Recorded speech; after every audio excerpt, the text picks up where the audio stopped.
Hey guys, welcome back to Live Your Personal Best. I am so excited to be talking about today's episode because it's talking about the shift that I do and how I plan out my weeks, months, quarters, if you even call it quarters outside the business world, years, that lends to massive results. And this isn't like a clickbait type thing of do this and get massive results. Like, it's really true. This is how I have seen the most growth in business, in fitness, in anything else, my finances, my friendships. Like, this is what I've applied to everything, and so I can't wait to share it with you. So the idea that we're talking about today is 90-day sprints. I have no idea where it originated from. It's been around forever. So many people use it.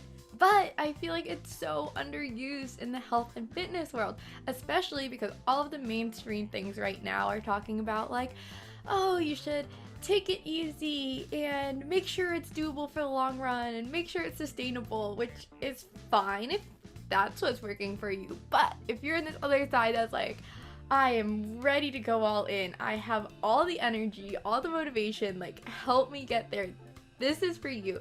90-day sprints.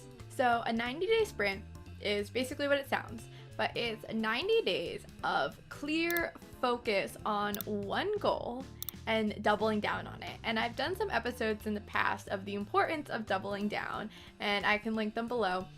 But with the importance of doubling down, there's also the importance of this 90-day, because a lot of things happen for 30 days and people will commit for 30 days. But then after that, when the results start to slow, when you start to hit a plateau, when you get bored of it, you'll lean off, and that's right before all of these massive actions and shifts happen. And so with these 90-day sprints, it's focusing on one thing for, 90 days in the long scheme of things, like that's not a long time, but it's just an in-between, right? It's not like a 1-week challenge or a 30-day challenge, but it's also not, okay, like, wow, I have to do this till the end of time and I can't really see the end. It's 90 days.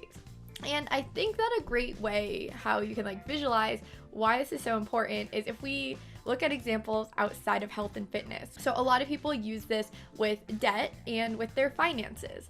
So if you were trying to pay off credit card debt, it's a couple $1,000s, you could be like, okay, I have a budget and I'm just gonna stick to my budget, which is not going to increase my debt, and if I keep sticking to this, then I'll have some extra cash and I will pay this off and it'll be paid off within the next year or maybe 2 or 3 years. And what happens is, right, we get bored. Maybe 6 months into it, you're like, you know what? Having that little bit of debt isn't so bad. I've reduced it a little bit. Now I'm going to start using more credit again. And you've never actually made that accomplishment of being debt free.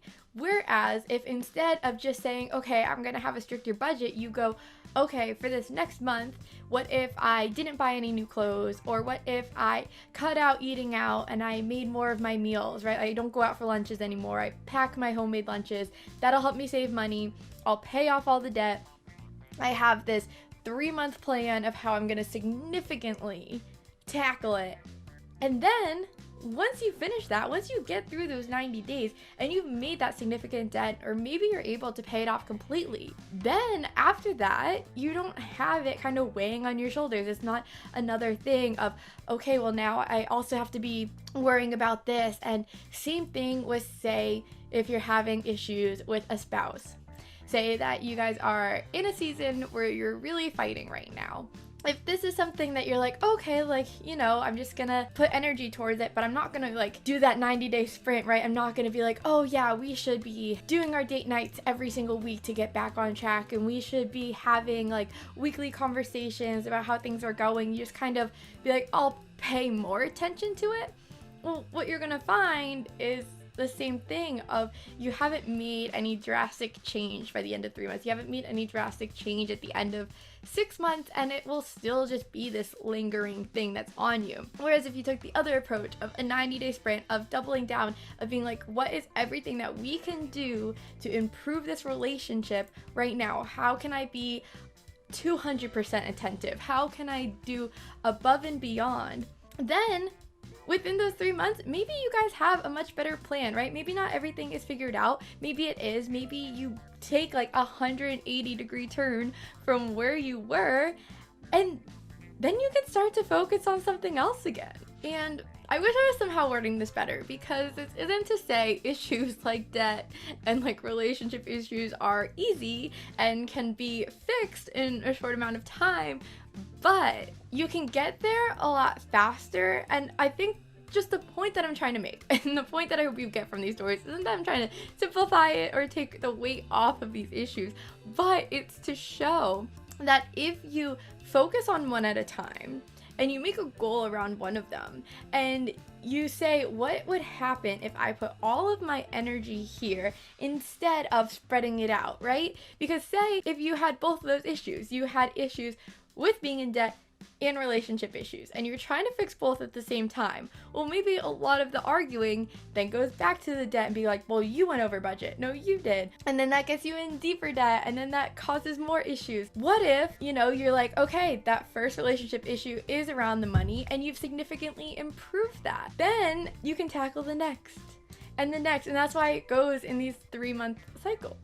Imagine your first day of college or your first year of college. Imagine you starting your new job or whatever job you're at now. Those first 90 days, you're gonna feel like a lot is packed on. You're gonna be learning a lot. You might not be used to studying for college, right? Say you're in high school and all the classes were easy for you. Now you have to be like, what does my study routine look like? If you're starting a new job, maybe you have to get used to even what a 9 to 5 looks like.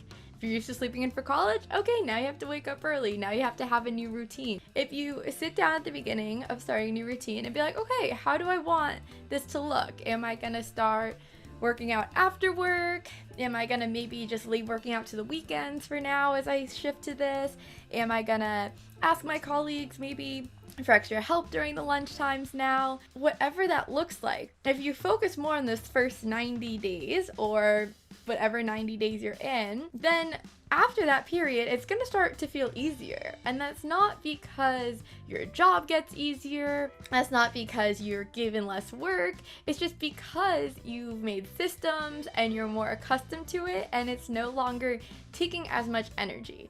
Just like with the studying, if you start to become used to writing papers and you have a routine for the research and the planning and the editing and all of that, it then just becomes easier.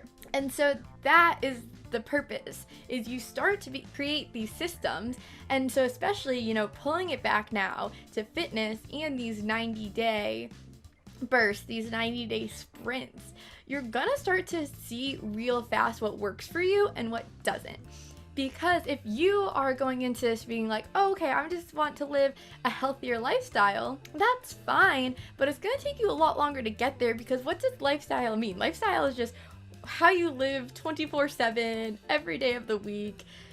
It fluctuates, right? But if you're like, I want to see how I can add in this strength training or this mile training, or not mile, no one trains for a mile in real life, I guess, like 5K training or cycling, like whatever it is that you want to be like, let's see how I can fit that in. Let's see about some goal that I have, how I can fit that in. Creating this 90-day sprint around it, you will figure out what works, what doesn't really fast. You'll create these systems. You'll kind of see how everything else in your life can fit around it and fit in that balance. And then after that, it's almost like you can coast. Because I know that that's what I did when COVID was really bad. We're in lockdown for a lot more than those 90 days, but I spent that time almost as a sprint.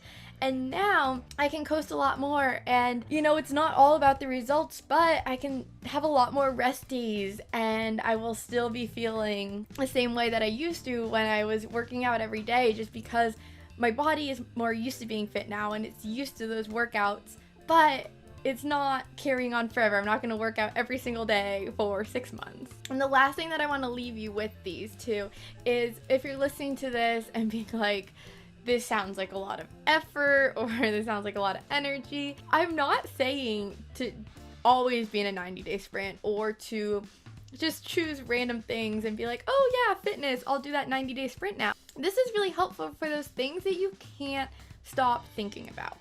Those things that you're like, if I could just get rid of this one problem, my life would be great. If I could get rid of this one thing or fix this, like I would be living my best life. That's what this should be focused on. Because for me, like making new friends, it was every weekend when I was sitting at home alone and I was like, I have nothing to do, and it felt really bad. And then I'd sit on Instagram and see everyone else hanging out with friends, and I'm like, I want to stop doing this on weekends. It sounds terrible. I mean, it was terrible.